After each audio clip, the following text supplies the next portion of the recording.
Mwami Yesu turagushimye kandi turaguhimbaje umwanya mwiza nk'uyu. Tugushimiye ineza yawe, tugushimiye urukundo dukunda. Yesu tugushimiye ubuntu tugirira.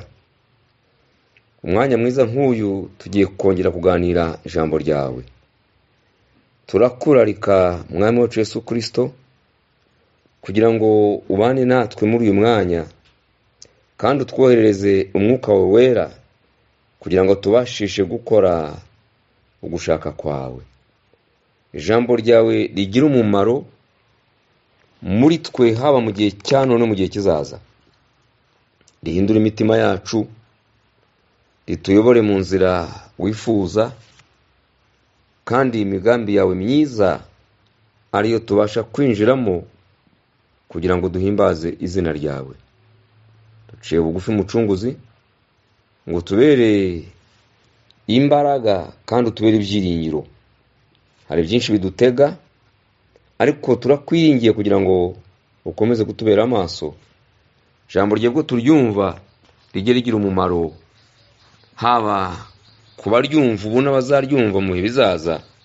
Rihindura amateka ya buri wese kugira ngo ahinduke itorero rizima wishimira. Urakoze Yesu ko byose bidufashamo nk'umubyeyi. Mu izina ryawe rikomeye Yesu ntutubisabye, amen. Bene data, nshuti z'umusaraba, tugiye kongera kuganira ku ijambo ry'Imana nk'uko tumaze iminsi tureba ibihe twinjiyemo by'ububyutse. N'ubu nibyo tugiye kuganira.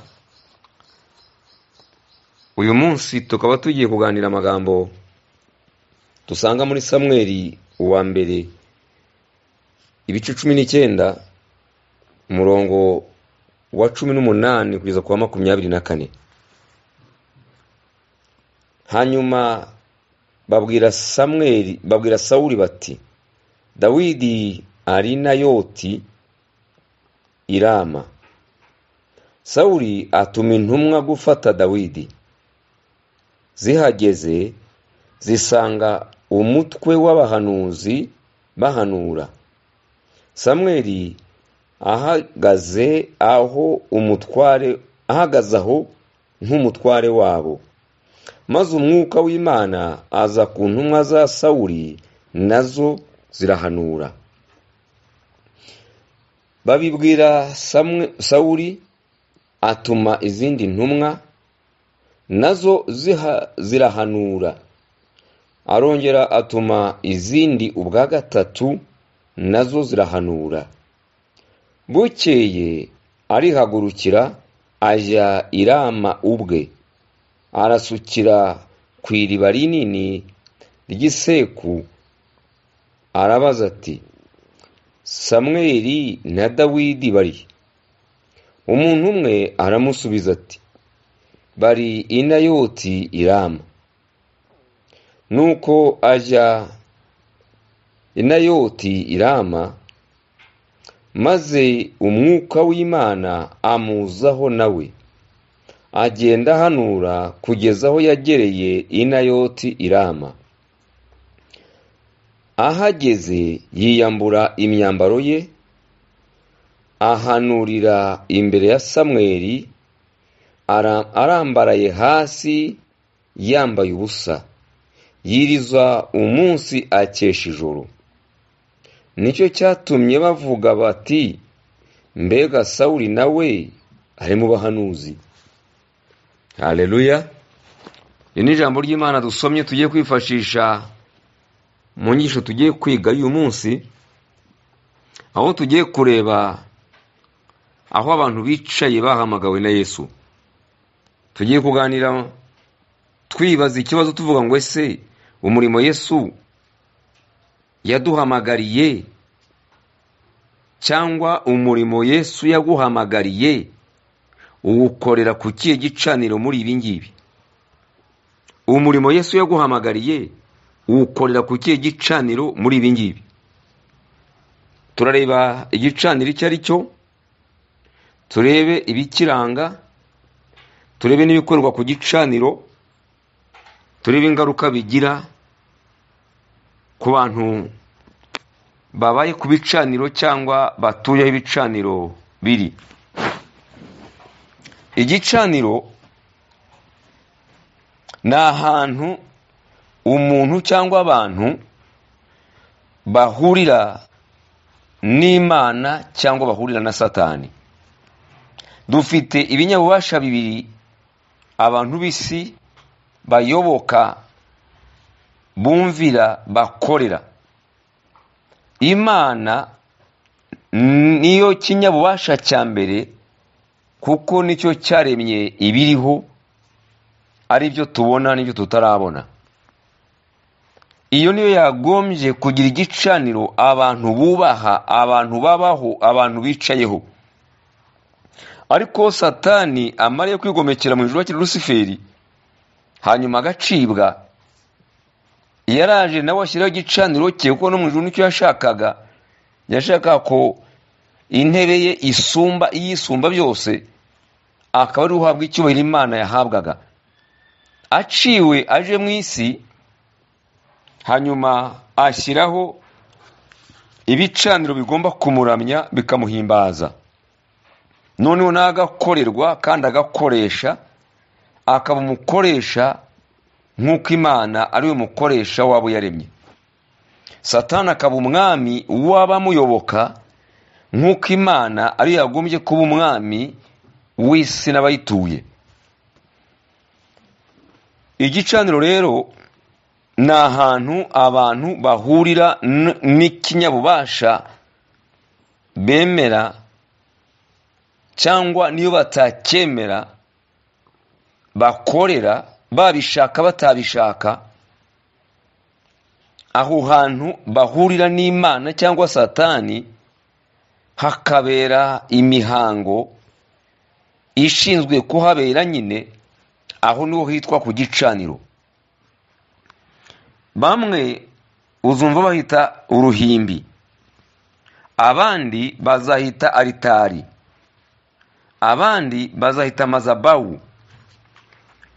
Ngo hari ahantu abantu bagennye, bateguye, bazahurira n'ikinyabubasha bubaha, bemera, bakorera, babishaka batabishaka. Aho hantu rero hitwa igicaniro. Dusomye amagambo hano atwereka umwami w'Abisirayeli witwa Sawuli, wabaye umwami wa mbere wayoboye Isirayeli. Ubwo Isirayeli yangaga Imana igashaka umwami nk'ayandi mahanga, Imana yahagurukije Samweli iramubwira ngo genda ubabwire ngo uyu mwami nimumubona azabakorera ibizabatera umubabaro. Hanyuma abibabwiye baramubwira bati azabikore, ariko tumufite turamushaka. Samweli asubirayo abwira Imana ati abantu rero ntabwo giye bakinkunda, baranyanze ngo barashaka umwami umubahe. Nawe arabasubiza, Uwiteka asubiza Samweli ngo ntabwo ari we banze, ahubwo banzeje wabaremye nk'umwami wabo. None ugenda ubimikira umwami bashaka, ubashyireho Sawuli, hanyuma bazamenya ibyo bikurura ibyo ari byo. Sawuli amaze kwima ingoma, agomera Imana, akora ugushaka k'umuntu, ntiyakora ugushaka kw'Imana. Bibiliya itwereka uburyo yajyaga aterwa n'imyuka mibi, kuko yimuye Imana aja ku kindi gicaniro. Ntabwo yagiye ku gicaniro cy'Uwiteka, hari ibicaniro yagiyeho by'imandwa n'abazimu. Iki gicaniro ngo cyajyaga kivaho imyuka mibi ikamufata. Hakaba umusore witwaga Dawidi akaba ku gicaniro cy'Uwiteka. Igicaniro cy'Uwiteka, imyuka mibi yatera Sawuli, bagahamagara Samweli, bagahamagara Dawidi wari ukiri umusore. Hanyuma Dawidi akagenda ngo agacuranga, yacuranga imyuka mibi igasohoka muri Sawuli, Sawuli akongera akaba muzima. Hanyuma ni inkuru ndende murazizi cyane. Dawidi aza kugeza ubwo arwana na Goliyati, bivamo urwango hagati ye na Sawuli. Hanyuma aza guhunga Sawuli ko Sawuli ashaka kumwica.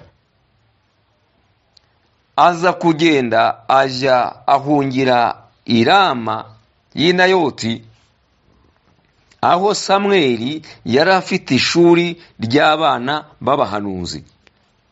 Abanga kwiga teolojiya, bavuga ngo teolojiya irayobya, icyo ni ikinyoma, kuko Samweli niwe watangije amashuri yo kwiga uburyo abantu bakorera Imana mu kuri no mu mwuka, kandi bakorera Imana bafite ubumenyi, bafite ubuhanga, bakora ibintu bazi.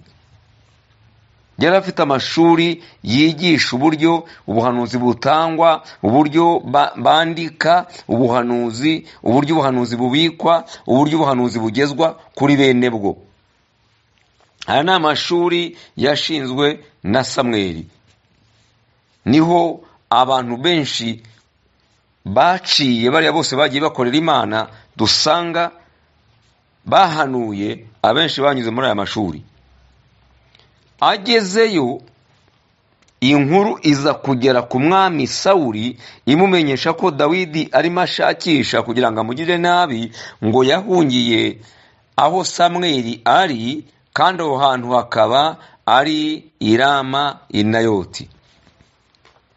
Noneho Sawuli ngo yohereza intumwa zijya kumufatira Dawidi zikamuzana. Dawidi aho yibereye aho ngaho yagiye ku gicaniro cy'Uwiteka. Haleluya.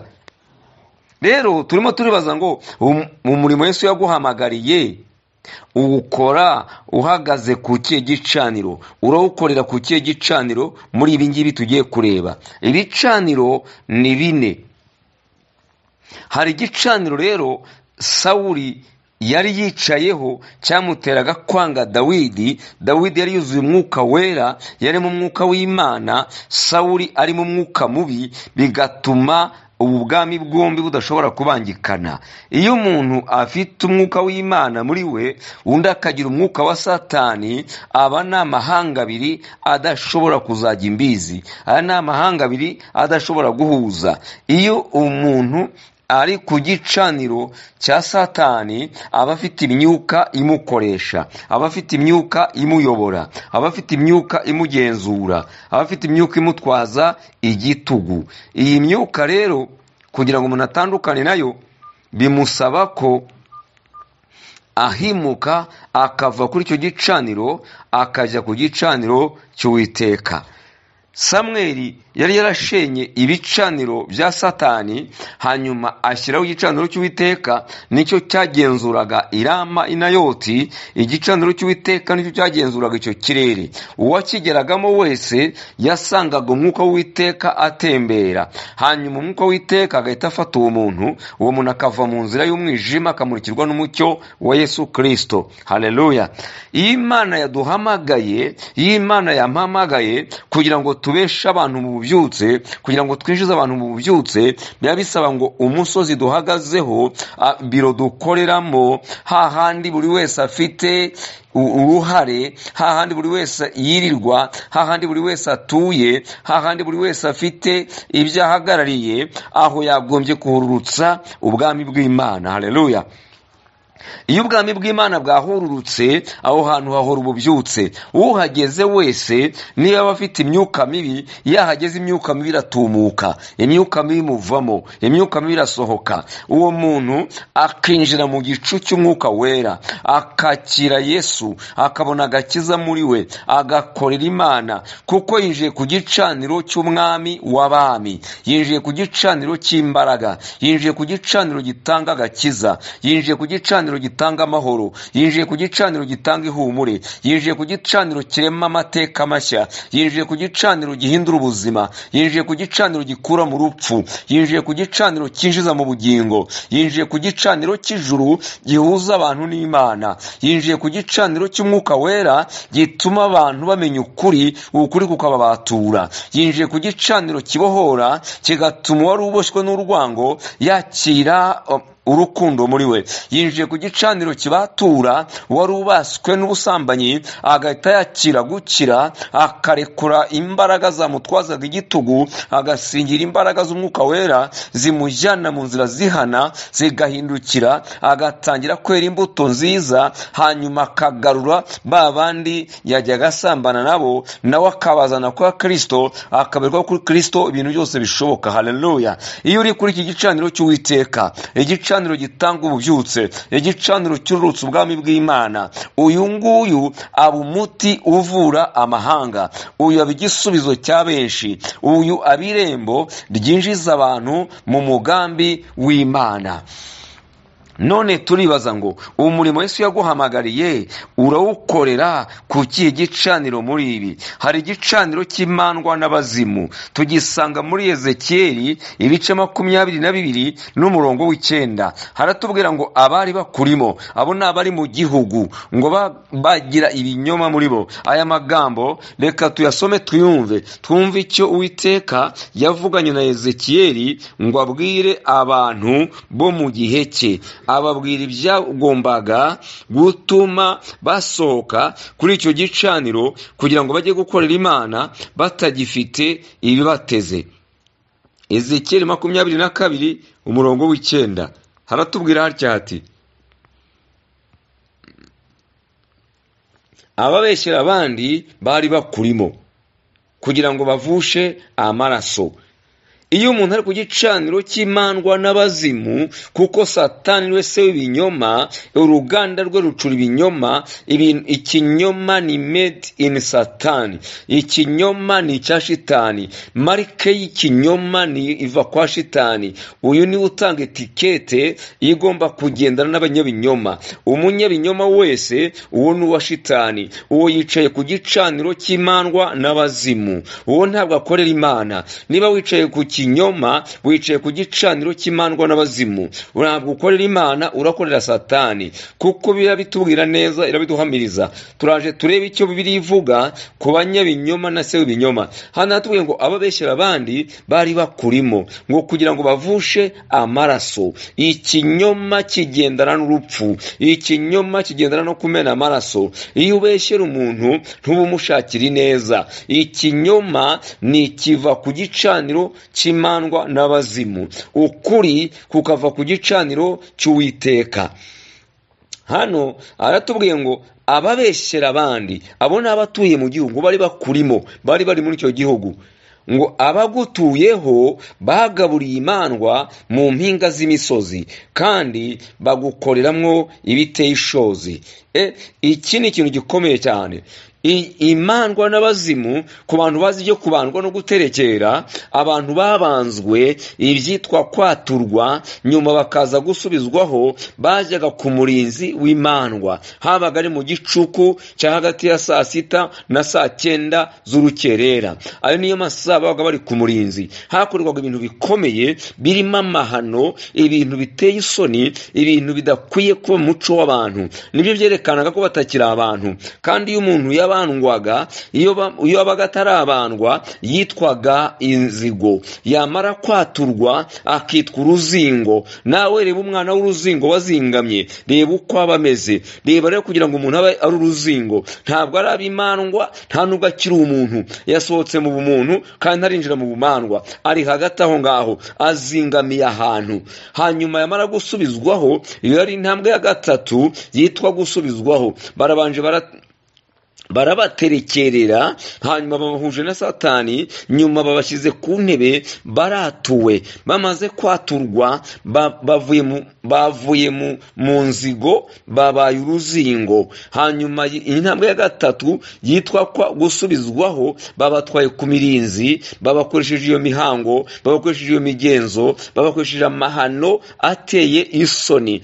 Bahindutse imandwa, ntibakiri abantu, babaye imandwa. Bakabaha izina rishya ryitwa imandwa, bakabaha ururimi rushya rwitwa urukonjo, bakabaha ababyeyi bashya bitwa imandwa. Ntibagifite ababyeyi b'abantu, bafite ababyeyi b'imandwa. Bagatangira gukora ibikorwa by'imandwa, bagatangira kuvuga imvugo z'imandwa, bakinjira mu buzima butari ubuzima bwa kimuntu, ahubwo ni ubuzima bw'imyuka. Ntibakiri abantu tuzi, babaye imyuka, ariko ni imyuka yicaye mu mubiri w'umuntu. Umuntu muzima yavuyemo, hinjiyemo iyo myuka, niyo igiye gukoresha umubiri wa muntu. Aha ni ahantu hakomeye rero.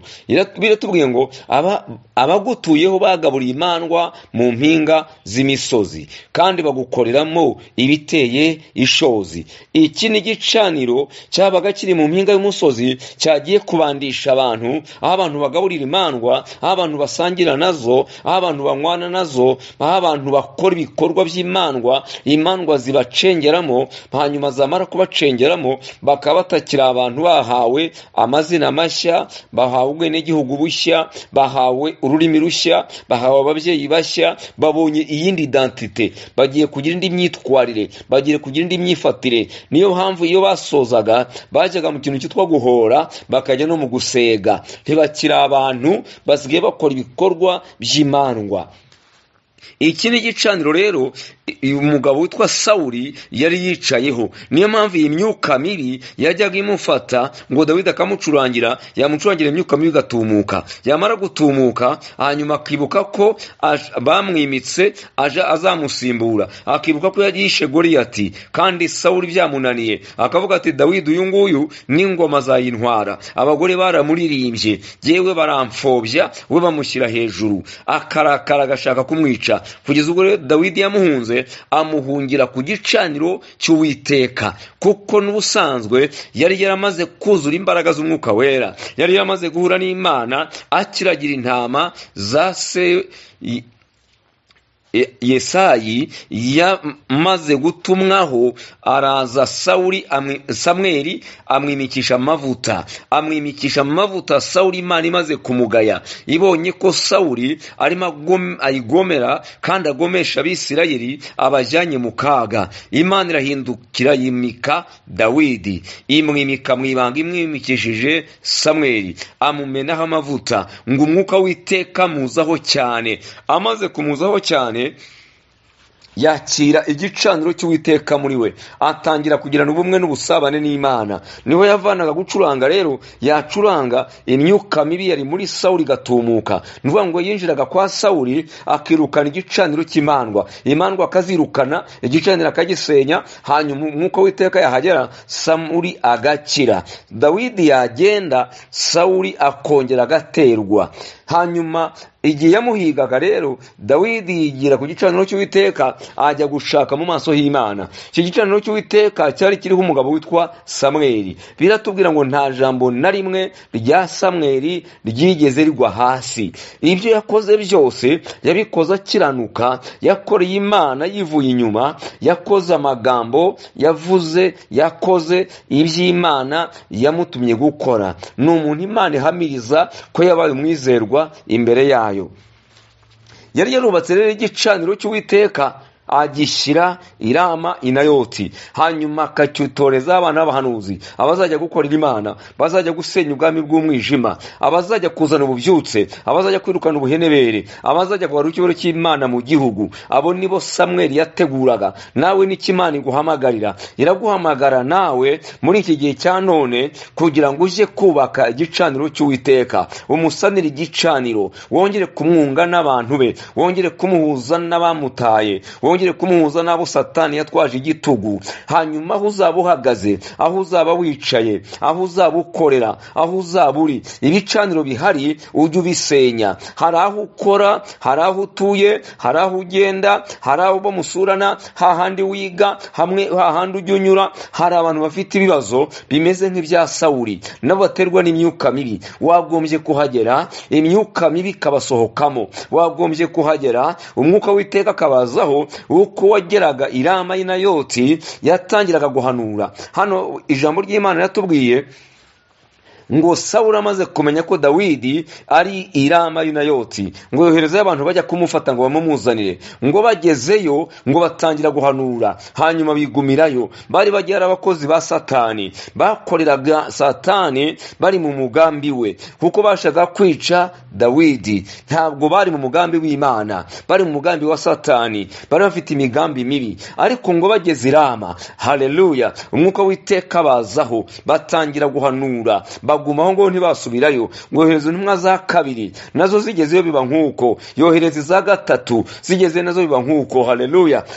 Ngo umuntu w'Imana aho yageze, aho umuntu w'Imana ari azana ububyutse aho hantu, aho umuntu w'Imana ari abukemura ibibazo aho hantu, aho umuntu w'Imana ari ahindura amateka y'aho hantu, aho umuntu w'Imana ari isi kuzimira hunga, aho umuntu w'Imana ari ubwami bw'umwijima buranyeganyega bukarekura abo bwagize imbohe, bukarekura abo bwagize ingwate. Aho umuntu w'Imana yageze, ibicaniro bya Satani birasenyuka, ibicaniro by'imandwa birasenyuka, ibicaniro by'abakozi ba Satani birasenyuka, ikibi cyose kiva mu nzira, ibyago n'amakuba bireyuka. Aho umuntu w'Imana yageze, ahasana igicaniro cy'Uwiteka. Iyo cyamaze kuhagera, ijuru rirakinguka. Aho umuntu w'Imana yageze, igicaniro cy'Uwiteka kirahururuka, indwara zigakira, indwara zigahunga, ibyorezo bikavaho, intambara zari zigahosha, ikibi cyose cyatutumbaga icyo kikava mu nzira. Aho umuntu w'Uwiteka yageze, aho umuntu w'Imana yageze,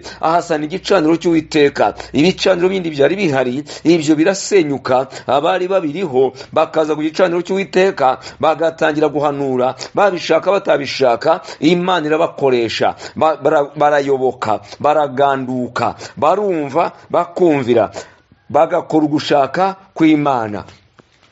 Uku niko Samweli yakoze. Yashyizeho amashuri, asana igicaniro cy'Uwiteka, atangira kwigisha abantu b'Imana. We yafataga abana bakiri bato kugira ngo abategure bakure bakorera Imana, bazakure bakora imirimo y'Imana mu mbaraga nyinshi kandi mu gihe kirambye. Ariko Imana izana abantu bo kwa Sawuli, baraza bahageze barahanura, n'abandi itsinda rya kabiri hageze rirahanura, irya gatatu rihageze rirahanura, baraza baguma aho ngaho, bahinduka abakozi b'Imana, kuko bageze mu gice kirimo ububyutse, mu gice kirimo igicaniro cy'Uwiteka. Aho umuntu w'Imana yicaye, aho umuntu w'Imana yicaye, agomba guhindura amateka yaho, agomba kuharema amateka mashya, agomba kuhazana igicaniro, ibyari hari bindi bikava mu nzira, bikabererekera Imana igatangira kuhakorera.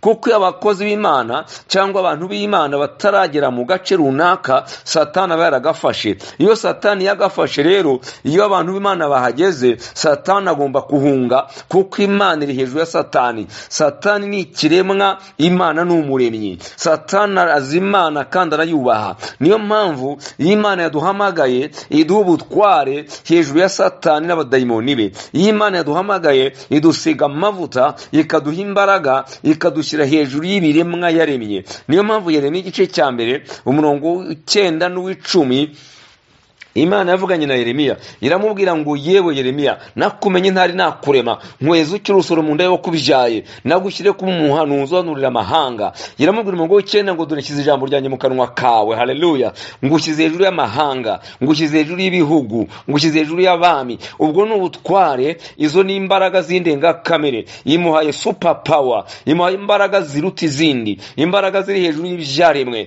Iramubwira ngo ugende usenye ibyo Satani yamaze kurema, ibyo Satani yamaze kubiba, ibyo Satani yubatse ugende ubisenye, ibyo Satani yubatse ugende ubikure mu nzira. Ngutumye gusenya, ngutumye kurandura, ngutumye kurimbura no kubika. Hari ibyo Satani yubatse, hari ibyo Satani yabibye, hari ibyo Satani yakoze, hari imirimo y'umwijima ya Satani n'abakozi be, ya Satani n'abadayimoni be bamaze kubaka mu isi, bubatse mu mitima y'abantu. Genda usenye ibicaniro bye, genda urimbura inyigisho ze, genda ukure mu nzira ibigirwamana bye, genda uvane mu nzira abakozi be. Ibi byose yatambitse mu nzira kugira ngo azitire abantu banjye. Genda ubisenye, genda ubirandure, genda ubirimbure ubyibike. Haleluya. Numara gukora uwo murimo wo gusenya, wo kurimbura, wo kurandura no kubika, hanyuma utangire kubaka imitima y'abantu, wongere uyisane, kuko yarasenyutse, yashenywe n'amateka, yashenywe n'ibihe yaciyemo, yashenywe n'abakozi b'umwijima, yashenywe n'imyuka mibi, yashenywe n'indwara, yashenywe yashenywe n'ubukene, yashenywe n'umubabaro, yashenywe n'urushako rubi, yashenywe n'amateka ataramwe abantu bagiye bacamo. Wongere uyisane, numara kuyisana uyigarurire ibyiringiro, witere imbuto y'ijambo ryanjye kugira ngo basubirane ibyiringiro by'ejo hazaza. Wururutse ubwami bwanjye bwururuke mu mitima y'abantu. Matayo 6:33. Yesu aratubwira ngo nimubanze mushake ubwami bw'Imana no gukiranuka kwayo, ngo ibisigaye muzabyongerwaho. Haleluya. Hanyuma mu bice 6 uhere ku murongo wa 5 aratubwira ngo ntitugasenge nk'indyarya, ntitukamere nk'indyarya zivuga amagambo hato na tozo yasubiramo. Ngobwo dusenga ngo tujye tuvuga ngo Data wo twese, izina ryawe ryubahwe, hanyuma ubwami bwawe buze. Haleluya. Tujye dusaba ko ubwami bw'Imana bwururuka. Ubwami bw'Imana iyo bwamaze kuza, Yesu bigeze kumaza kumwambwe buzaza ryari, tuzabubwirwa n'iki? Arabwira ngo bwabaguye igitumo, ngo bwo buri hagati muri mwe. Haleluya. Ubwami bw'Imana aho bwageze, iyo umuntu w'Imana yabwururukije mu bantu, imitima y'abantu irahembuka, imitima y'abantu irongera igasanwa, imitima irongera ikungwa n'Imana, ibikomere bivamo, ibikomere birakira. Bya bindi byari byarayikomerekeje iyo byamaze gusohoka, ibikomere bigakira, umuntu avamo akakorera Imana kandi akagira akamaro mu gihe cye, hanyuma akazaraga abandi amateka meza y'ibihe bizaza, kuko bari icyitegererezo cya none n'icyo mu gihe kizaza. Iki nicyo Sawuli yarwanyaga. Dawidi yari umuntu Imana yasize amavuta, azaza yomore Abisirayeli ibikomere batewe na Sawuli. None Sawuli yashaka kugira ngo amurwanye amwice. Niko Satani arwanya umuntu w'Imana. Iyo Imana yaguhamagaye, Satani arakurwanya amanywa n'ijoro kugira ngo umugambi w'Imana utawinjiramo, ariko yaratsinzwe. Haleluya. Ntabwo azagamburuza umugambi w'Imana kuri wowe. Niyo mpamvu ngutera umwete, nkukangura, ngushishikariza mwene data, ngugenzure igicaniro wicayeho urimo gukoreraho umurimo Yesu Kristo yaguhamagariye. Turareba ibicaniro uko ari 4. Igicaniro cya mbere ni cy'Uwiteka. Iki nicyo gikingura ijuru kigahuza abantu n'Imana. Iki gikingura ijuru kikazana ububyutse. Iki gikingura ijuru kigahindura amateka y'abantu n'ahantu. Iki gikingura ijuru kigahindura ibihe kigashyiraho ibindi. Haleluya. Iki gisenya ibihe bibi kikubaka ibihe bizima, gikuraho ibihe bya kera bipfuye bishaje kikubaka ibihe bishya. Iki kivana amateka arwaye ya kera atubuza amahoro, atubuza inzira, kikubaka amateka mazima azaragwa n'abihe bizaza. Haleluya. Igicaniro cy'Uwiteka nicyo kibera abantu umuti, nicyo kizana ububyutse mu bantu, nicyo gihindura ibyo abantu bananiwe guhindura. Aho cyageze ibintu bibishaka bitabishaka birahinduka. Aho cyageze abantu babyemera batabyemera barahinduka. Aho igicaniro cy'Uwiteka cyageze ibihe bibyemera bitabyemera birahinduka, kuko hageze umuremyi. Umuremyi aho yicaye ibya kera bivaho hakaza ibishya. Haleluya. Rero iki gicaniro ni ngombwa ko abantu bakorera ku gicaniro cy'Uwiteka. Hano tubonye icyo muri Ezekiyeli. Imana ibwiye Abisirayeli irabwira ngo dore abantu banje muri iki gihugu bagaburiye imandwa mu mpinga z'imisozi, bakora ibiteye ishozi, babana n'ibinyoma, baranyimuye, bimika Satani n'abadayimoni be. Iki ni igicaniro kigoye abantu. Abantu benshi baracyakicayeho. Iki ni cy'abantu batari bamenye Imana. Iki ni cy'abantu batari bakizwa. Iki gicaniro cy'imandwa n'abazimu, iki kizana umuvumo. Turaza kureba icyo cyakoreye Ahabu. Umwami Ahabu n'umugore we Yezebeli bari bafite iki gicaniro. Cyari cyaravuye mu Basidoni, kuko Ahabu yashatse umugore w'umusidonikazi, bafite imana yabo Bayali bakagira na Ashera. Sebukwe wa Ahabu yari umwami mu Basidoni, akagira izi imana zombi, imana y'Abayali ni Ashera. Agiye kurongora Yezebeli, Yezebeli aramubwira ngo urabanza uzane imana z'iwacu, urabanza uzubakire, numara kuzubakira ingoro ukazicyura, nibwo nzemera umubano wanjye nawe. Aha barazizana, azimika mu gihugu, igihugu gihura n'akaga. Nibwo Eliya yahagurutse aramusanga, aramubwira ati rero wahemukiye Imana, wahemukiye n'abantu bayo, ntabwo Uwiteka azakunda kurama, Uwiteka azakuvana ku ngoma kandi uzayivaho nabi. Inzu yawe izarimbuka, inzu yawe izahehwa, ihewe nk'iya Yerobowamu.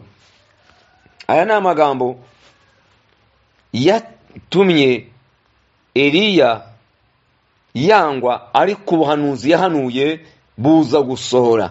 Inzu ya Ahabu irahehwa nk'uko ijambo ry'Imana ryavuze, kubera ko yazanye igicaniro cy'imandwa n'abazimu, ashyiraho abatambyi 450 ba Bayali na 450 ba Shera y'umugore. Abo batuma ububyutse mu Isirayeli buzima, ahubwo haboneka ubuhenebere. Igicaniro cy'Uwiteka kirimuka, Imana iva mu gihugu, abantu bayoboka Satani, bakora ibizira bituma Imana ibabara, hanyuma irimbura Ahabu n'urugo rwe irarutsemba. Iki ni igicaniro kizana umuvumo. Igicaniro cy'imandwa n'abazimu kizana umuvumo ku bantu, kizana umuvumo ku ishyanga, kizana umuvumo ku gihugu. Igicaniro cya kabiri umuntu akwiye kwigenzura akamenya aho ari, tugisanga muri Malaki ibice 13. Iki ni igicaniro cy'amaganya. Imana yabwiye Malaki ngo nabwire Abisirayeli ko hari ibyo bakora itemera, nubwo bibwira ko bari kumwe nayo, ariko ntabwo bari kumwe nayo. Irabwira ngo ntabwo ibyo mbyemera. Malaki ibice 13. Kandi hariho n'ibindi mukora, mutwikiriza igicaniro cy'Uwiteka amarira no kuboroga. Iki ni igicaniro cy'amarira no kuboroga. Niyo ngo abantu bazana amaganya yabo bakaza kuborogera mu nzu y'Uwiteka. Iki ntabwo ari igicaniro kiri hanze. Igicaniro cy'imandwa n'abazimu nicyo kiyoboye isi. Iki ni igicaniro kiri hanze, kibaho aba bantu tubona bakomeye, kibaho abanyepolitike, kibaho abayoboye ibihugu, kibaho abantu b'ibirangirire b'ingeri nyinshi, aba bakina imipira, aba bakina za filime. Ibi byamamare byinshi tubona byibereye kuri igicaniro cy'imandwa n'abazimu. Ndetse niba usanga bashaka kubyitegererezo by'isi, bashaka kuba abantu bafatwaho ingero, ariko abantu b'Imana saha bagafatiye ibyitegererezo, so bagafatiye urugero, so bakagiye gushakira inzira, bagashakira inzira kuri Kristo Yesu, kuko Yesu Kristo niwe banze ryo kwizera. Uyu niwe tugomba kwitegereza, niwe cyitegererezo cyacu, niwe cyitegererezo cy'abantu, niwe cyitegererezo cy'isi, niwe abantu bagombye gutera ikirenge muke, bakitwara uko yitwaraga, bakagenda uko yagendaga, bagakora uko yakoraga, bakavuga uko yavugaga. Imirimo yacu yose yagombye kwigereranya, yagombye kwerekezwa, yagombye gupimirwa muri Kristo Yesu. Hano rero ababwiye ngo kandi hari n'ibindi mukora, mutwikiriza igicaniro cy'Uwiteka amarira no kuboroga. Aba ni abantu bari mu rusengero, aba ni abantu bari mu nzu y'Imana, bagiye bamaze gukizwa, bari mu nzu y'Imana bagiye gusenga, ariko bagezemo isi irabazitira kubera ko babayoboye bari ku bicaniro bitari bicaniro bizima. Aho hano tubonye Samweli amaze gushyira igicaniro i Rama y'i Nayoti. Iki gicaniro cyamanuye ijuru, ijuru rizaritura kuri uyu musozi. Twabonye ko Ahabu umugabo uyu Sawuli amaze kohereza y'abantu bajya gufata Dawidi ibyiciro 3, abibuze ngo yigiriyeyo. Haleluya! Ari ikintu gitangaje, biya yantangaje. Ngo aragenda, ngo akigera mu irasukiro, akigera ku rugabano rw'Irama y'i Nayoti, n'ahandi ajya kwinjira kuri uwo musozi, ngo umwuka yamufatiye aho. Nuvuga ngo hari imbago zaho umwuka yakoreraga. Akihagera umwuka aramufata, ngo atangira guhanura, ngo agenda hanura paka kurinda agera i Rama y'i Nayoti. Agera imbere ya Samweli agihanura, ngo ageze imbere ya Samweli, ngo aryama hasi yubitse inda, aryama hasi ararambarara. None ngo akuramo imyenda, ngo ahanura amanywa, ahanura ijoro, ngo yarinze akesheje agihanura. Ngo bivamo n'umugani baravuga ngo nka Sawuli se nawe yaba mu bahanuzira, nawe umuntu uvuye imyuka y'abazimu, umuntu wa ku gicaniro cy'imandwa n'abazimu, umuntu ufite abadayimoni muri we, umuntu usengerwa na Dawidi, uyu nawe yaza guhanura hano. Uyu se ntabwo atubeshya. Abantu barashidikanya, bagira ubwoba, batese uyu ni mwuka ki ushobora gufata na Sawuli ugahangara umwami ukamukubita hasi? Haleluya! Umwuka w'Iteka ntabwo ugira umupaka. Niyo mpamvu Paulo andikira Timoteyo yamubwiye ngo ndashaka gusabira abantu bose, ukabingingira, ukabasengera, ukabashimira, ngo cyane cyane bami n'abatware, ngo kugira ngo mube mu gihugu mutabona ibyago. Haleluya! Ngo kuko Imana ishaka ko abantu bose bakizwa bakamenya ukuri. Ishaka ko abantu bose bakizwa bakamenya ukuri. Abantu bose bakizwa bakamenya ukuri. Ntabwo ari abantu bamwe. Irashaka ko abantu bose bakizwa bakamenya ukuri. Aya ni amagambo ari muri Timoteyo wa mbere ibice 2 uhereye ku murongo wa mbere. Navuga ngo irya mbere ya byose ndaguhugurira kwingingira abantu bose no kubasengera no kubasabira no kubashimira, ariko cyane cyane abami n'abatware bose, kugira ngo duhore mu mahoro tutabona ibyago, twubaha Imana kandi twitonda rwose. Ibyo nibyo byiza byemerwa imbere y'Imana umukiza wacu. Ishaka ko abantu bose bakizwa bakamenya ukuri. Haleluya. Imana ishaka ko abantu bose bakizwa bakamenya ukuri. Sawuli yari ageze ahantu yagombaga guhurira n'Imana kugira ngo Imana yerekane ko umuntu wese yashyize mu isi, umuntu wese yaremye, yagombye kuba ku gicaniro cyayo, atagombye kugira ibindi bicaniro yiremera. Yashatse kwigisha Sawuli n'abantu be ngo bereke ngo igicaniro mwagiyeho ntabwo ari icyanjye. Iyo mwa ku gicaniro cyanjye namwe mwamukora nk'ibi Samweli akora, ntabwo mwamukora nka biriya murimo mukora, ahubwo mwagombye gukora ibi. Haleluya. Rero titiro ufite yose, icyubahiro cyose ufite, akazi kose ukora, aho uri hose, icyo uri cyo cyose, inzira waciyemo, amashuri wize, uburyo bakubaha, uburyo isi gufata, amafaranga utunze, ubutunzi bwawe, bya bindi byose ufite imbere y'Imana nta gaciro, kuko ni iby'igihe gito. Ibi uzabisiga mu isi uramemo iminsi mike hanyuma uyivemo. Ariko uzaba uyivuyemo ugiye gukora iki? Wagombye kuba ku gicaniro cy'Uwiteka. Ibyo bintu utunze, uko kuntu icyo cyubahiro cyawe n'ibyo byose ufite bikaba ibyo bifasha abantu b'Imana kwinjira mu bwami bwayo. Byakagufashije kubaka igicaniro cy'Uwiteka, abo munganya icyubahiro, abo munganya amashuri, abo munganya ubutunzi bakakugana. Kuko niyo mpamvu Imana yaguhize kuri ako gasongero, yaguhagaritse kuri iyo ngazi, kugira ngo buri rwego rwose ruzabone ko rukwiye kumenya Imana. Nawe ku rwego rwawe, nawe kuri titiro ufite, nawe ku mashuri wize,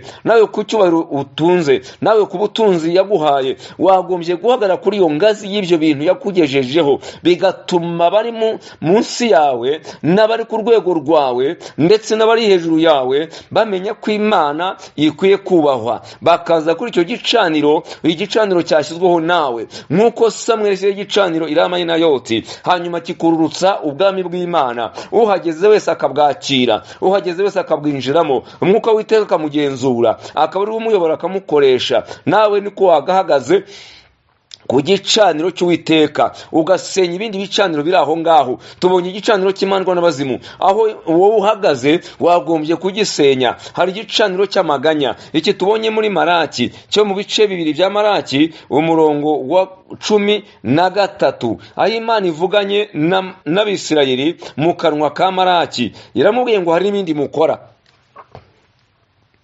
ngo mugatwikiza igicaniro cy'Uwiteka amarira no kuboroga, ngo mugasuhuza imitima. Wumva aba bantu bari imbere y'Uwiteka ariko bararira bakaboroga, barasuhuza imitima. Uyu Sawuli ageze imbere y'Uwiteka i Rama, aho Samweli yari yarubatse igicaniro cy'Uwiteka, ntabwo yigeze agira aya maganya, ntabwo yigeze asuka amarira, ahubwo yasohoye ubuhanuzi. Haleluya. Yarahanuye ngo ndetse agerwa kuramo imyenda, ahanura ku manywa, ahanura nijoro. Ntabwo yananiwe, ntiyacitse intege, ntiyarebye icyubahiro, ntiyarebye titire ye, ntiyarebye ko ari mu bagererwa, ntiyarebye ko ari mu bagaragu be, ntiyarebye ko ari mu bantu basuzuguritse, ntiyarebye ko ari kumwe n'umwanzi yagiye guhiga witwa Dawidi. Iyo umuntu yuzuye umwuka wera ntabanza agira. Umwanzi we ni Satani n'abadayimoni. Iyo wamaze kuzura umwuka wera, iyo uri ku gicaniro cy'Uwiteka, abantu bose urabakunda, mwese muba bamwe, urwango ruba rwagiye, kuko urwango ruva ku bicaniro bitari iby'Uwiteka. Ibicaniro bya Satani, igicaniro cy'imandwa n'abazimu, igicaniro cy'amaganya, nibyo bizana urwango. Ariko uri ku gicaniro cy'Uwiteka akunda abantu bose. Yesu yaratubwiye ngo mukunda abanzi banyu, musabira ababarenganya. Ngo nimukunda bakunda mubakunda gusa muzamutandukanye n'abapagani, nimusura basura gusa mukaramutsa baramutsa gusa muzamutandukaniye he n'ab'isi. Twagombye kuba umunyu w'isi. Aho ibintu bishaririye, aho ibintu bibishye, twahinjira bikaryoha. Aho ibintu bitakunda, twahinjira bigakunda. Aravuga ngo dore muri midugudu yubatse mu mpinga z'imisozi yitabasha kwihisha, kandi mwebwe muri umucyo w'isi. Ngo umucyo ugomba kumurika ukamurikira bari mu mwijima. Aho duhagaze twebwe turi ibyitegererezo bya bose. Wagombye guhagarara rero ku ngazi Imana yagushingiye, hanyuma igicaniro cy'Uwiteka ukacyatsa kigahora cyaka, kigahora cumbaho umwotsi w'imibavu ihumurira Imana neza. Ayo ni amasengesho y'abera, ayo ni amashimwe y'imirimo y'Imana yakoze. Haleluya. Ugatuma izina ry'Uwiteka rishyirwa hejuru, ugatuma izina ry'Uwiteka ripfukamirwa, ugatuma icyubahiro cy'Imana kigaruka mu bantu bagitakaje.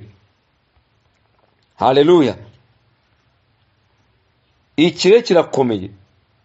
Hano Imana iratubwiye ngo abantu igicaniro cyayo baragitwikiriza amarira no kuboroga.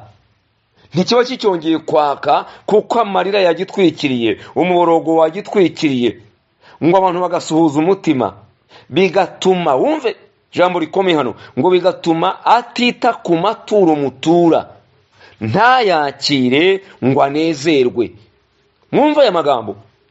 Ntabwo amaturo dutura igihe ari umuntu ari mu maganya, igihe umuntu ari mu majune, igihe umuntu yiganyira, igihe umuntu asuhuza umutima, amaturo atanga. Abantu bicaye mu nsengero, iki gicaniro cy'amaganya kiri mu nsengero, kiri mu madini. Abantu baruhiye mu madini, banze kuyasohokamo ngo bajye ku gicaniro cy'Uwiteka. Bababariyemo, bagorewemo, barabibiramo, barabasahuriramo, barabanyagiramo, barababeshyeramo, bari mu kinyoma, barabibona, bakabirenzaho amaganya, bakabirenzaho amarira, bakabirenzaho kuboroga, bakabirenzaho gusuhuza umutima. Hanyuma ngo bakajya gutura amaturo. Barubaka ibintu byinshi, barubaka insengero, baragura ibyuma, barakora byinshi mu nsengero z'abashumba babo, baragura amamodoka y'ababayoboye, barambika ababayoboye, barambika abagore babo, barabagaburira. Hari byinshi barimo bakora bazi ngo barakorera Imana, ariko Imana iraduhakaniye hano ngo turi ku gicaniro cy'amaganya, ku gicaniro cy'amarira, igicaniro cyo kuboroga. Iki ni igicaniro cy'amaganya kizanira abantu akaga n'amakuba, kizanira abantu ibyago, kibateza amarira, kibateza kuboroga. Agiye afite ibibazo, ariko ibyo yongereye ku byo yari afite bibaye byinshi, bimuteye ko mu buzima atari asanzwe abamo. Nuzasanga abantu bicuza avuga ati ntarakizwa, ntibisine nakabibona, aho nyirijwe n'abayuyu, ibi ni ibiki noneho, iyi Imana ni bwoko ki, nzisubira iyo narindi. Iki ni ikibazo gikomeye. Ngo amaturo dutura bituma Imana itayitaho, ntashobora kwinezeza. Kandi twagombye gukora imirimo inezeza Imana, imirimo nk'iyakozwe na Tabita, imirimo nk'iyakozwe na Koruneliyo, imirimo nk'iyakozwe n'umupfakazi Sarefati agaburira Eliya, imirimo nk'iyakozwe n'umushunemukazi igihe acumbikiraga Elisa, akaza kumuhesha urubyaro. Umwana yaza gupfa, hanyuma bagakongera akahamagara Elisa, akaza akamusengera akazuka. Umugore ati noneho umenye ko uri umukozi w'Imana koko. Ubundi nubwo wabaye hasi nabimenye, ariko ubu ndabisobanukiwe, kuko umwana wampesheje wamaze kugenda arapfa, none uragarutse uramuzura munshubije. Haleluya. Menye ko uri umuntu w'Imana, kuko yari yagendanaga igicaniro cy'Uwiteka. Igicaniro cy'Uwiteka aho kigeze, ibyari byarapfuye birazuka, ibyari byarabuze biraza, ibyari byarazimiye biragaruka. Ikintu cyose cyari cyaratakaje igihe, iyo igicaniro cy'Uwiteka cyahageze gisubirana igihe, kuko Imana ni umuremyi, irongera ikarema ibihe bishya, ikintu kikaba gishya. Mu Isaya 43 umurongo wa 16 haravuga ngo izarema inzira mu nyanja y'amazi menshi. Haleluya. Ishyira inzira aho zidashobora kuba, ngo ingabo n'intwara amagare n'amafarashi bigushe hamwe, ngo ibizimye nk'uko bazimye muri. Yakavuga ngo dore ngiye kurema ikintu gishya, ngo mbese ko kigiye kwaduka ntimuzakimenya, ngo nzaharura inzira mu butayu, nzatembesha imigezi mu kidaturwa. Haleluya. Ngo nuhire ubwoko bwanjye, ngo ingunzu n'imbuni bizavuga imbaraga zanjye, bizavuga uburyo ntangira amazi mu butayu, nkaca inzira mu kidaturwa, aho inzira zitari ziri, aho abantu batashakaga, aho abantu bari bafite imivumo, aho abantu bari bafite akaga, aho abantu bari bafite ubusembwa. Aho Imana ihageze bya bintu byose birasenyuka bikavaho. Imana ikarema ubuzima bushya, Imana ikarema ibihe bishya, Imana ikarema ibintu abantu batari bazi ko bishoboka. Niyo mpamvu igicaniro cy'Uwiteka gikenewe, tugasohoka ku gicaniro cy'imandwa, tugava ku gicaniro cy'amaganya. Ibicaniro bikwiye gusenywa hanyuma bikavaho, hakaba igicaniro cy'Uwiteka nk'icyo Samweli yubatse, kigatera Sawuli guhanura, kigatera abantu garagube guhanura, abantu bakamenya ko Imana ariyo kubahwa, n'abami b'isi bakayubaha. Impamvu abami b'isi badusuzugura, impamvu abami b'isi basuzugura Imana yacu, nuko tutahagarara ngo tuyigaragaze nk'uko Samweli yayigaragaje. Ntabwo Sawuli yagomba gusuzugura Samweli, kandi yamwambariye ubusa imbere ari umwami, agahanura amanywa, agahanura ijoro aryamye hasi, yigaragura yambaye ubusa. Abagaragu be bari aho ngaho, umwanzi we yaje guhiga ari aho ngaho, yagaragaje ko Imana ifite imbaraga. Haleluya. natwe twagombye kugaragaza Imana yacu, ariko Imana yaciraga ikirasuzugurwa kandi bitakabayeho, kubera ko natwe turi ku gicaniro kitari cy'Uwiteka. Igicaniro uhagazeho ni ikihe? Nibyo ndimo nkubaza. Umurimo Yesu yaguhamagariye urawukorera ku kihe gicaniro? Muri ibi ngibi tubonye igicaniro cy'Uwiteka kibyara umugisha, kigahesha abantu amahoro. Hari igicaniro cy'amaganya kizanira abantu akaga n'amakuba. Hari igicaniro cy'imandwa n'abazimu kizanira abantu kuvumwa, kikabatera kurimbuka. Hari igicaniro cya kane, igicaniro dusanga muri Yesaya 56 yere ku murongo w'9 ugeze ku 12. Igicaniro cy'impumyi. Iki ni igicaniro cyiceho abatambyi, igicaniro cyiceho abapastori, cyiceho ba padiri, cyiceho ba shehe, abantu bayoboye umurimo w'Imana mu isi. Aba bantu twita ngo nabakozi b'Imana, babandi b'imbere, babandi bayoboye abandi, abo nibo batambyi bafite amaso, yagombye gutuma abantu b'Imana bayoboka ntibayobe. None abangaba iki gicaniro cy'Uwiteka kiratubwira ko ari impumyi zitabasha kureba, iratwereka ko ari impumyi, kiratwereka ko abantu ngo batazi ibyo barimo, ahubwo basinze isi, basinze amaganya y'isi. Uze kuhasoma wumve, kubw'umwanya ntabwo mpasoma. Iki gicaniro cy'impumyi nicyo gicaniro cya kane, nicyo cyiceho abatambyi, kiriho ba pastori, kiriho abavuga butumwa, kiriho abahanuzi, kiriho intumwa, kiriho ba bishopu, kiriho ba arikibishopu, kiriho ba reverandi, kiriho ba shehe, kiriho ba imamu, kiriho bariya bose tuvuga ko bakorera Imana, tubona bakomeye. Igicaniro cy'impumyi, Yesaya 56 umurongo w'9-12. Iki ni igicaniro kirimbuye abantu. Iki nicyo gifite uruhare rukomeye mu kuyobya abantu b'Imana hano mu isi. Twebwe umuntu w'Imana wahamagawe yagombye guhagarara ibi bicaniro akabisenya, agasenya iki gicaniro cy'imandwa n'abazimu kiyoboye iyi si, kuko kiriho abantu bataramenya Imana, kandi abo nibo tufata nk'ibyitegererezo.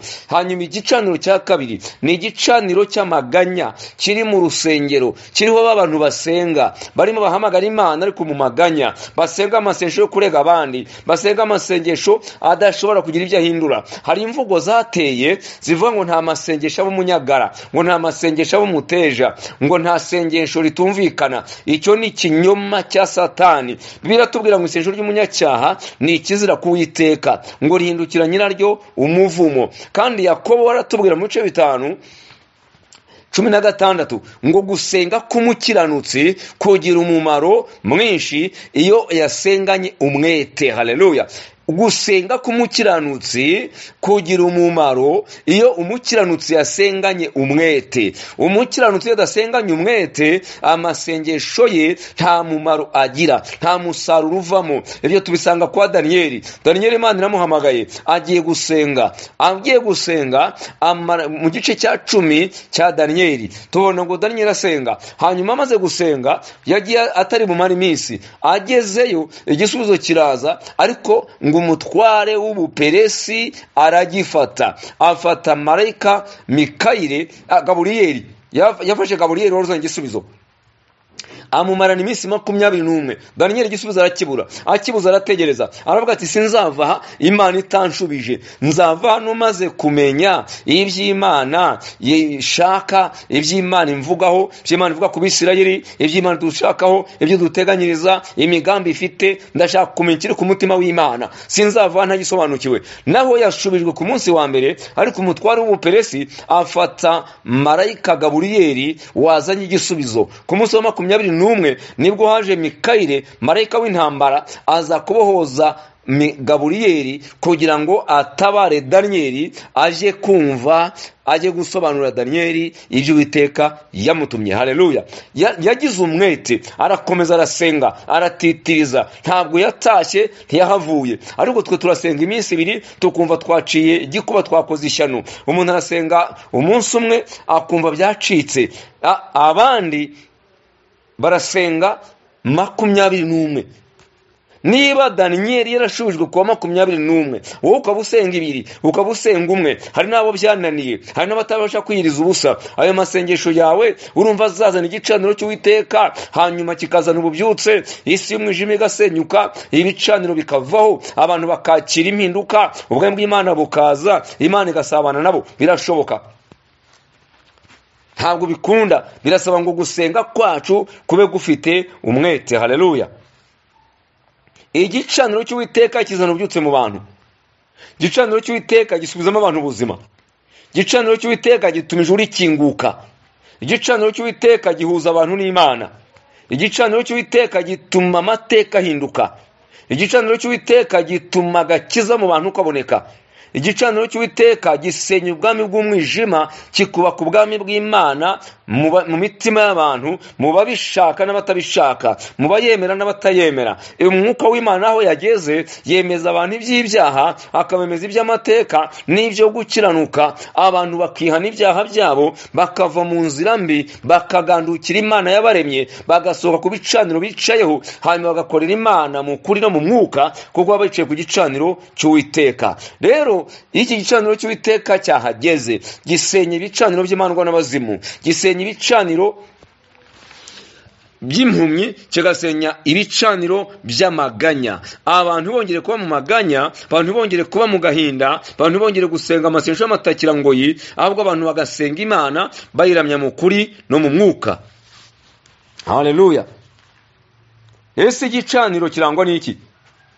Nubwo igicaniro cyose, cyaba icy'Imana cyaba icya Satani, kibaho abatambyi, kibaho ibitambo, kigakorerwaho amasezerano, kikaberaho igihango, abantu bakorera ibihango, kikabaho amasezerano, gikorwaho amasezerano, kibaho abatambyi. Satani agira abatambyi aribo bapfumu, na Yesu afite abatambyi aribo abakozi be. Igicaniro cya Satani kiriho abapfumu, igicaniro cya Yesu kiriho abakozi be, abapastori n'abandi bose bakorera Imana mu kuri mu mwuka. Igicaniro cy'Uwiteka kibaho, igicaniro cyose kibaho ibitambo. Haleluya! Hakaba amasezerano.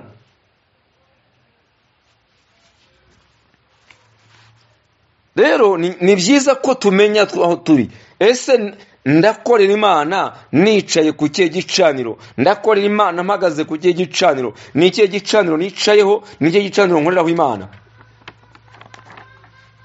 Iki gicaniro cy'imandwa n'abazimu cyarimbuye kwa Yezebeli, kirimbura Ahabu, kirimbura abana be. Uze gusoma, nushaka kumenya amakuru yo kwa Ahabu, uko iki gicaniro cy'imandwa n'abazimu cyarimbuye umuryango wa Ahabu kazima.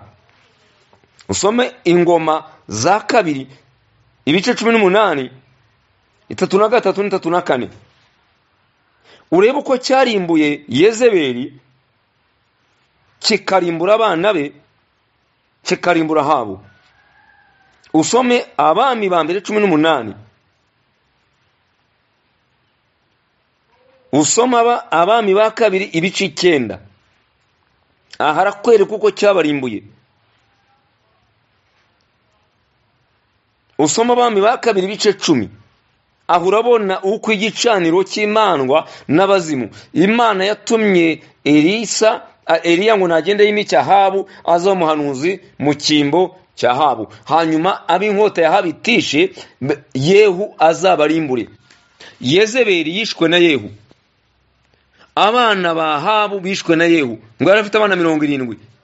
Atuma ngo abana mu baca ibihanga mu binzanire, ngo baca ibihanga bamusangisha ku marembo y'Irezereli. Ngo aratembera aca kwa Ahabu, asanga ngo Yezebeli ari mu idirishya arimo arisiga irangi arasokoza, arimo arimakiya. Hanyuma Yezebeli ngo aramubona, amubonye aramuhamagara ati se ko warimbuye inzu ya shobuja wungutse iki? Undara abwira abari bari mu nzu bamurinze ati ni mumusunike ngo yari ku idirishya. Ngo baramusunika aramanuka muri etage ikubita hasi. Yehu ngo araza aramukandagira aramusyonyora. Imana yari yavuze ngo amaraso ya Yezebeli ntabwo azigera ashyirwa mu mva, ngo azaribwa n'imbwa nk'uko nawe yisha abahanuzi b'Uwiteka akica n'abagaragu b'Imana. Uko niko byagenze. Inzu ya Yerobowamu uko Uwiteka yari yarahingwa azayiheha, ni nako yarahingwa azahe inzu ya Ahabu nk'uko yaheshye Yerobowamu. Uko niko yabigenje kwa Ahabu, arimbura inzu ye. Bivuye kuki? Kuko yicaye ku gicaniro cya Bayali na Ashera, arizo mandwa n'abazimu. Bimukoresha ibizira, bituma Uwiteka murimbura muca ku ngoma, ntigira n'umusimburo mu rubyaro rwe. Iki ni ikibazo gikomeye cyane.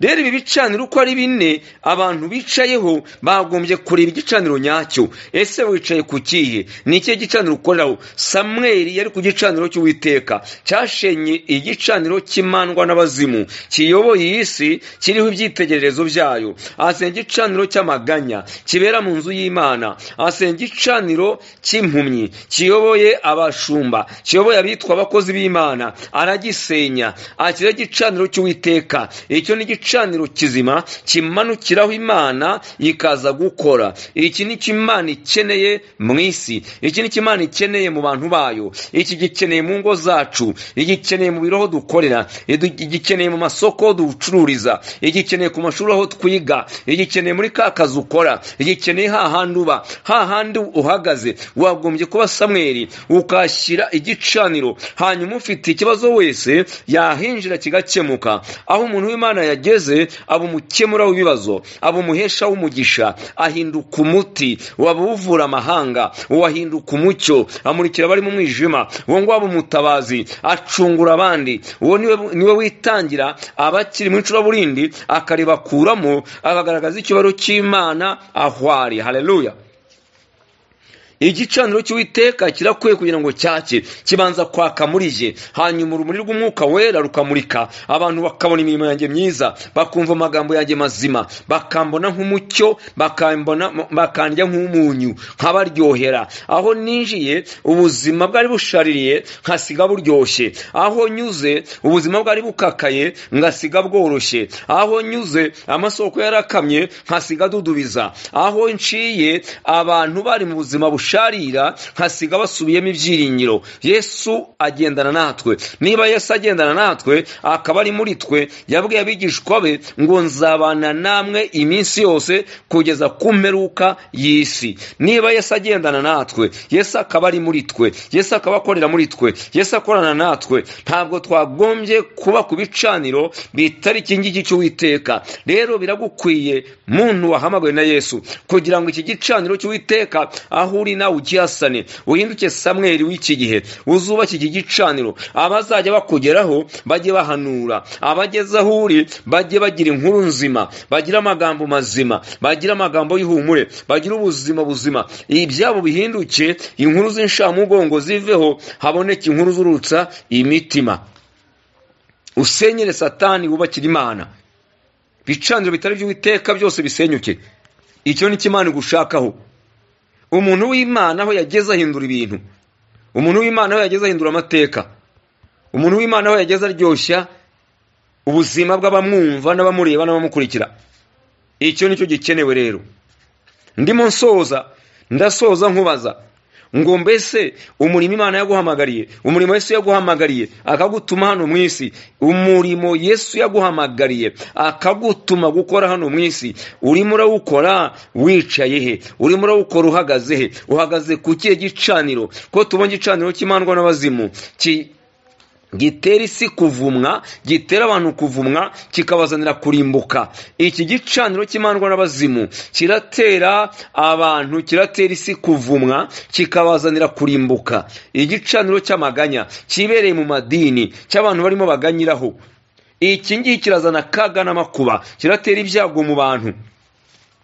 Hari igicaniro cy'impumyi, iki kizana ishyano ku gihugu, kizana ishyano ku ishyanga, kizana ishyano ku isi, kuko aba ni Imana yagombye kugendana nabo kugira ngo yireherezeho amahanga. None barahumye, bararindagiye, ntabwo bashaka kwerekana ukuri kw'Imana, ahubwo bari mu nyungu zabo, bari mu nduruburi z'isi, barishakira indamu z'isi, bariho nk'abatazayivamo, bayirimo nk'abazi ko itazarangira, bayirimo nk'abazi ko bazayigumamo. Yesu rero ntabwo ibyo ngibyo ari byo yatumye abantu, yadutumye kumugaragaza no kumumenyekanisha, yadutumye kumwubahisha no kumwamamaza. None abantu bibakiye ubwami, bishyiraho ibicaniro byabo. Igicaniro cy'Uwiteka baragihinda, igicaniro cy'Uwiteka barakizimya, igicaniro cy'Uwiteka bakigizayo, n'aba bandi bashaka kugihagararaho kugira ngo bagikomeze bacyatse. Abangaba bitwa impumyi, iki gicaniro cy'impumyi kiriho aba batambyi, barabasunika bagashaka kuza kubarimbura, barashaka kubamira bunguri. Ubu abantu benshi muri iki gihe baravuga ngo umwuka ntugikenewe, ngo umwuka si uyobora itorero, ngo impano z'umwuka ntizigikenewe, ngo byari byo mu gihe cy'intumwa, mu itorero rya kera ry'injiji. Ubu niko babivuga, bavuga ko umwuka atagikenewe, umwuka ntacyo amaze, nta nubwo impano z'umwuka zigikenewe, kuko bafite ubumenyi, bafite tekinoloji, bafite siyanse, barize, bafite byose. Nta mpamvu z'umwuka, nta mpamvu z'impano z'umwuka, kuko si Imana bakorera. Satani yamaze kubanyaga, yabakuye ku gicaniro cy'Uwiteka, ariyo kizana umwuka wayo mu isi, nk'uko Samweli yakicayeho akazana umwuka w'Imana, ukuru ukagera no ku mwami. Natwe niko twagombye gukora, kugeza ubwo twurutse umwuka w'Imana, tukurutse ubwami bw'Imana, bukagera no ku bami, bagapfukamira Imana aho gupfukamira Satani n'ibigirwamana bye. Nanjye ndimo ndasoza nkubaza ngo ese Yesu yaguhamagaye kumukorera, uramukorera uhagaze ku kihe gicaniro muri ibi? Ese aho nturi ku gicaniro cy'imandwa n'abazimu? Ese ntugituye mu maganya n'umuborogo? Ntubere mu idini, mu gicaniro cy'idini? Ese wasanga utari impumyi, utari umupasitori, utari umukozi w'Imana, uri umuhumye, utazi iyo biva n'iyo bijya, ukaba urimo kurindagiza abantu n'ab'Imana imurikiye n'umucyo wayo, ugashaka kubarwanya no kubavana mu nzira Imana yabahamagayemo, ukaba urimo urwanya Imana utabizi, ukaba wicaye ku gicaniro cy'impumyi. Wigenzure, urebe igicaniro ukoraho icyo ari cyo, hanyuma usabe Imana kugusura, igushoboze kwimuka, uve ku gicaniro kitari icyayo ujye ku gicaniro cy'Uwiteka. Nsoza, reka nakirize uzatwumva umwami Yesu. Subiramo aya magambo uti: Mwami Yesu, numvise ijambo ryawe, nsanze nicaye ku gicaniro kitari cyo, ngusabye imbabazi, mbabarira ibyaha byanjye n'ibicumuro byanjye byose, mbabarira inzira zanjye mbi, umbabarire ibyo nabayemo. Uhereye none Yesu, ndakwinginze, ndakwakire nk'umwami n'umukiza w'ubugingo bwanjye. Ngwino muri je, umbere umwami n'umukiza, unkure mu gitabo cy'urupfu, unshyire mu gitabo cy'ubugingo. Uhereye none umbabarire ibyaha byanjye, mbabarire ibicumuro byanjye byose, mbabarire imigenzereze yanjye mibi. Maraso yawe nanyuhagire, maraso yawe nanyoza nyeze, ankureho urubanza rw'icyaha. Yesu umfata ukuboko, Mwuka wawe wera anzeho cyane, kugira ngo nshoboze kwimuka ku gicaniro kitari icyawe, ahubwo nicare ku gicaniro wagennye Mwami, kandi ushoboze gukora icyo umpamagarira mu gihe nk'iki, mbo kubaka ubwami bwawe mu gihe cya none no mu gihe kizaza, ngo ejo hanjye hazaza, kugira ngo nshyikirwe nawe, mbere umwami n'umukiza, umbere imbaraga, mbere ibyiringiro. Mwuka wera mbashishe gukora ugushaka kwawe, shyire mu gitabo cy'ubugingo, nkore mu gitabo cy'urupfu, unyezeho imyanda yose nabayemo, hanyuma nezeze umutima wawe. Urakoze Yesu, byose kubinkore nk'umubyeyi, mu izina rifite imbaraga niho mbisabye, amena.